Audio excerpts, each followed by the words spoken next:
A'udzubillahi minasyaitonirrajim. Bismillahirrahmanirrahim. Assalamualaikum warahmatullahi wabarakatuh. Alhamdulillahirabbil alamin. Allahumma shalli ala Muhammad wa ala ali Muhammad. Ya alhamdulillah teman-teman semua kita ketemu kembali dalam sesi Tentik Materi Mentoring SMA 31 Jakarta bersama Ana. Kembali ya, insyaallah alhamdulillah. Semoga teman-teman yang menyaksikan video ini nantinya dalam keadaan sehat walafiat tanpa kekurangan suatu apapun insyaallah. Nah, teman-teman semua tentunya pada hari ini Ana akan menyampaikan materi tentang pentingnya memiliki niat dan semangat untuk berhaji. Wah Bang, ini gak kejauhan Bang kita bahas-bahas soal haji. Ini kan masih SMA Bang, kenapa sih harus bahas haji dari sekarang? Nah gini teman-teman, kenapa pada akhirnya ibadah haji ini menjadi harus disampaikan dari awal? Karena kalau dulu kita belajar ya teman-teman di SD ya ataupun mungkin di TPA-TPA kita dulu, bahwa kita tahu ya ada 5 rukun Islam. Mengucapkan syahadat tentunya, lalu menunaikan sholat, menunaikan puasa di bulan Ramadan, menunaikan zakat, dan beribadah haji jika mampu. Jadi teman-teman, bahwa Islam itu dibangun atas 5 pondasi. Dan satu pondasi yang terakhir adalah berhaji jika mampu. Nah, teman-teman semua, seringkali kita berpikir bahwa berhaji jika mampu ini tuh hanya sekadar bisa tentang harta saja. Tapi ternyata enggak teman-teman. Bisa tentang haji jika mampu adalah sebelum ngomongin soal harta, yaitu adalah ngomongin soal niat teman-teman. Maka teman-teman nanti ketika menyampaikan materi ini bisa tanya ke mereka, teman-teman di sini ada yang sudah pernah berhaji? Mungkin siapa tahu ketika dijawab ada mungkin yang sudah berhaji ya. Mungkin ada teman-teman kalau emang ternyata ya alhamdulillah Allah berangkatkan ia untuk berhaji teman-teman di usia muda. Tapi jika memang sekalipun ada yang belum pernah berhaji misalnya, atau minimal mungkin sudah pernah umroh misalnya, gak apa kita tanyakan saja di sini mana nih yang sudah berhaji gitu ya. Apakah di sini teman-teman ada yang sudah berhaji? Bisa teman-teman tanya satu-satu tuh. Atau teman-teman juga bisa tanya ke mereka gitu ya. Di sini oke, misalnya udah kejawab semua tuh, mungkin ada yang sudah haji, ada yang belum, atau mungkin secara umum belum semua misalnya. Teman-teman juga bisa tanya tentang apakah mereka sudah ada yang umroh atau belum. Kalau misalnya sudah ada, tanyain tuh gimana perasaan ketika umroh dan sebagainya. Jadi usahakan ketika menyampaikan materi ini itu teman-teman juga tetap menggali dulu dari mereka teman-teman. Kira-kira kesannya mereka tentang ibadah haji itu seperti apa. Kalau ternyata sudah ada yang pernah berhaji, ataupun jika memang sudah ada yang pernah berumrah, tanyakan mungkin kesan-kesannya gimana, apa perasaannya bisa umrah dan sebagainya teman-teman. Jadi biar akhirnya materi ini dibangun dengan cerita-cerita baik dulu sebelum akhirnya masuk ke inti materinya. Nah lalu teman-teman tadi yang balik lagi bahwa ibadah haji jika mampu ya, seperti yang dijelaskan di rukun iman ya, rukun Islam itu ada 5. Salah satunya adalah yang terakhir adalah berhaji jika mampu. Ini bukan hanya tentang mampu dalam segi harta saja, tapi sebelum mampu secara harta, ia juga memampukan dirinya secara niat teman-teman. Karena begitu banyak orang-orang kaya ya, orang-orang kaya yang akhirnya dia itu sudah kaya, sudah pergi kemana-mana, sudah pergi ke luar negeri, kemanapun dia pergi gitu ya. Tapi ternyata ia belum berhaji teman-teman. Padahal secara uang mampu, secara tenaga mampu teman-teman. Atau banyak orang yang akhirnya ya udahlah ibadah haji nanti aja ketika udah mau tua gitu. Kalau masih muda mah kita foya-foya aja dulu, kemana-mana dulu. Ada teman-teman banyak di atas saudara kita yang berpikir seperti itu, sehingga akhirnya berpikir bahwa haji itu udah nanti pas udah tua aja. Karena ini kan juga rukun Islam yang terakhir, jadi nggak mesti didahulukan lah kayak gitu. Ada teman-teman yang mungkin berpikir seperti itu. Maka teman-teman dari awal ketika nanti menanamkan materi ini, tentu juga buat kita tanamkan haji itu tuh niatnya dari muda teman-teman. Meskipun belum ada uangnya, tapi dari muda kita tanamin, ya Allah semoga hamba bisa haji ya Allah, dan bawa dalam setiap doa-doa kita teman-teman. Karena apa tadi, bahwa haji ini adalah termasuk dari 5 perkara, dari 5 rukun Islam yang akan membangun pondasi Islam itu sendiri teman-teman semua. Lalu dalam ayat yang lain Allah pernah Allah juga firmankan di Quran surah Al-Imran ayat 97 bahwa teman-teman seperti ini. Allah Ta'ala berfirman, mengerjakan haji adalah kewajiban manusia terhadap Allah SWT, yaitu bagi orang yang sanggup mengadakan perjalanan ke Baitullah.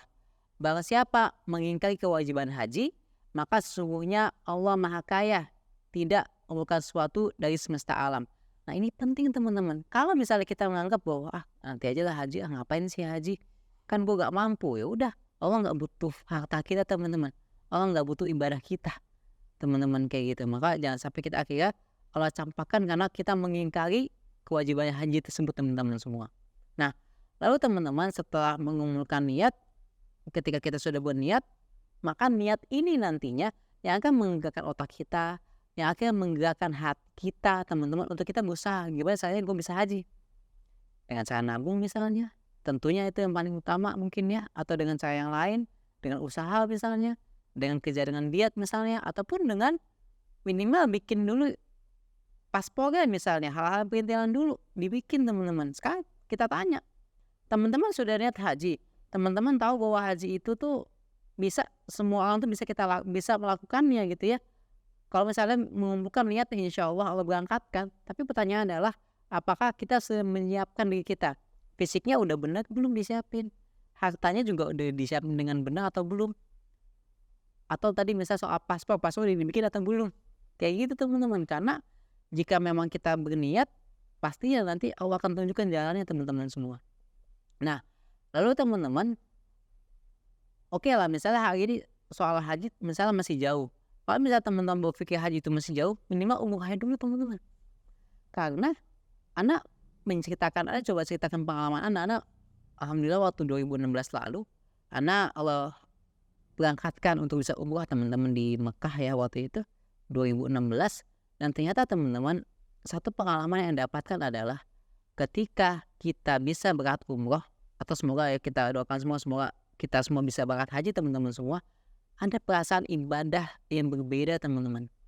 Ada perasaan ibadah yang berbeda yang tadinya teman-teman mungkin kalau misalnya di Indonesia ataupun di rumah teman-teman masih ibadah, tapi wallahi teman-teman ketika teman-teman menginjakkan kaki di Baitullah di Masjidil Haram ya teman-teman, ibadah tuh seakan-akan teman-teman tuh nggak ada halangannya teman-teman.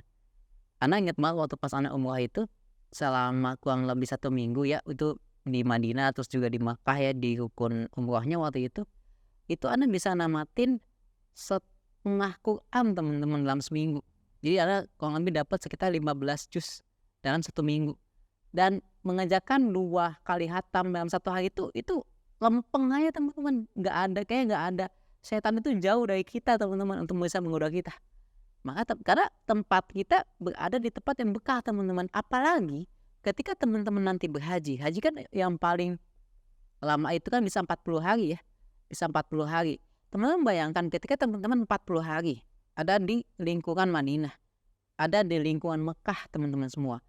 Teman-teman akhirnya dibentuk habitsnya selama 30 hari, 40 hari untuk terus ibadah, menyaksikan kebesaran Allah SWT lewat ibadah-ibadah itu, dan akhirnya merasakan kenikmatan dalam ibadah itu teman-teman bayangin. Habits yang tadi teman-teman itu jadi ibadah, jadi rajin banget ketika di sana. Akhirnya ketika teman-teman sudah menikmati ibadah itu, karena ibadah di tempat-tempat yang paling mulia, akhirnya ibadah itu, habits itu teman-teman bawa ke Indonesia teman-teman bawa ke rumah teman-teman. Akhirnya yang tadi mungkin teman-teman sebelum haji atau sebelum umroh itu ibadahnya biasa-biasa aja, tapi setelah umroh setelah haji karena dibentuk habitsnya, akhirnya ibadah kita jadi lebih bermakna teman-teman ketika kita sudah pulang berhaji ataupun berumrah teman-teman semua. Makanya niat itu kita kumpulin teman-teman, biar akhirnya apa, bukan hanya tentang hajinya, tapi impact yang bisa kita dapatkan setelah haji itu teman-teman. Semoga akhirnya ibadah kita jadi semakin Allah mudahkan seperti itu, karena kita sudah membiasakan diri dalam membentuk habits kita saat kita berada di umrah ataupun haji teman-teman semua. Nah lalu teman-teman semua, selain itu juga ada beberapa hikmah ketika misalnya haji ini itu kita laksanakan teman-teman semua. Yang pertama adalah terdapat maslahat yang besar agama dan dunia. Ini sebenarnya syiar teman-teman bahwa Islam itu besar.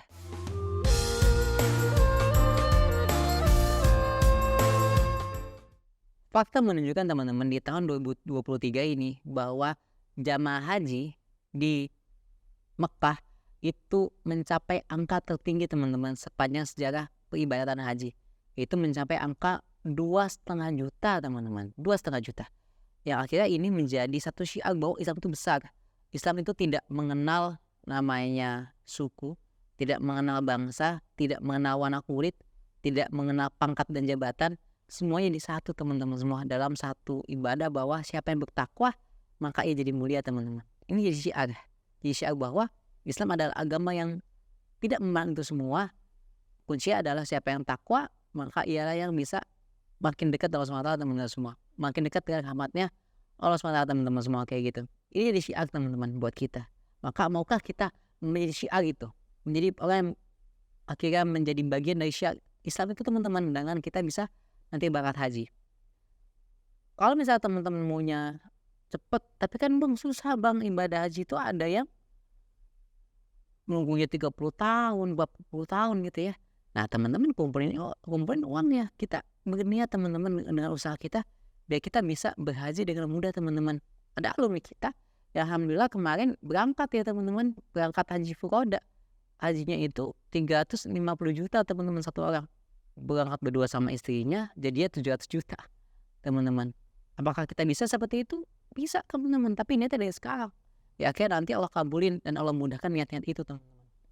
Yang kedua adalah haji adalah bentuk ibadah Allah SWT dengan menunaikan manasik. Kan kita pasti manasik dulu teman-teman, kita latihan untuk ibadah Allah SWT teman-teman.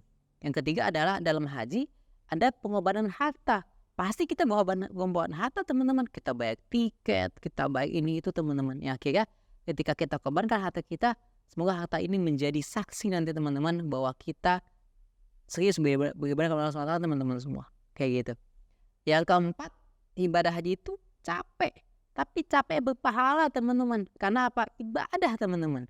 Ya teman-teman nanti sa'i, teman-teman nanti tawaf, teman-teman nanti wukuf di Arafah dan sebagainya teman-teman. Teman-teman nanti lempar jumroh dan sebagainya. Bayangin teman-teman capek. Tapi capeknya ini menjadi asbab, menjadi alasan Allah memasukkan kita ke surga ya teman-teman semua. Yang kelima, ada kedermawanan. Karena mungkin nanti teman-teman akan nemuin pengemis, akan nemuin orang-orang yang membutuhkan, akan nemuin orang-orang yang akhirnya mereka pengen jadi orang yang bisa ngasih air. Anda pernah nonton video di tahun ini ada orang yang akhirnya nangis teman-teman. Nangis karena bisa menjadi bagian orang yang bisa ngasih air nih ke para jemaah haji teman-teman. Memberikan air buat jemaah haji. Dia gak berhaji, tapi ketika ia memberikan air untuk para jemaah haji, dia dapat pahala teman-teman. Ada kedermawanan di situ. Yang keenam, ini juga tampak bahwa kaum muslimin bersatu teman-teman. Bersatu yang tadi Anda bilang ya, bahwa 2,5 juta ini tanpa melihat ras apapun, kulit apapun, negara apapun, menyatu teman-teman untuk beribadah kepada Allah SWT teman-teman semua. Yang ketujuh, saling mengenal. Kita bisa kenal orang-orang luar, kita bisa kenal orang-orang yang lain teman-teman. Anda ingat banget dulu waktu Anda umroh tuh, Anda kenal sama orang Singapura. Jadi ada foto Anda tuh dulu pas umroh yang motor orang Singapura teman-teman. Jadi kita kenal teman-teman, ternyata muslim itu bukan hanya di hutan kayu doang, bukan hanya di SMA 31 doang, enggak. Di belahan bumi lain banyak teman-teman yang kita gak tahu teman-teman, dan kita bisa menyambung silaturahmi di antara mereka teman-teman semua. Yang kedelapan adalah dalam haji saling menunjuki satu dan lainnya. Kita ya semoga akhirnya bisa semakin saling percaya, akhirnya semakin yakin bahwa Islam ini benar teman-teman, dengan Allah akhirnya menyatukan ukhuwah kita saat haji seperti itu. Itu sih teman-teman kurang lebih. Jadi teman-teman nanti bisa banyak cari referensi tentang haji ini, tentang kenapa pentingnya ibadah haji, kenapa harus mengubah niat dari sekarang, dan semua akhirnya Allah mudahkan kita teman-teman untuk kita nantinya suatu saat bisa berangkat ke Baitullah untuk berhaji teman-teman seperti itu. Gitu aja teman-teman yang bisa sampaikan. Semoga bermanfaat materi pada hari ini.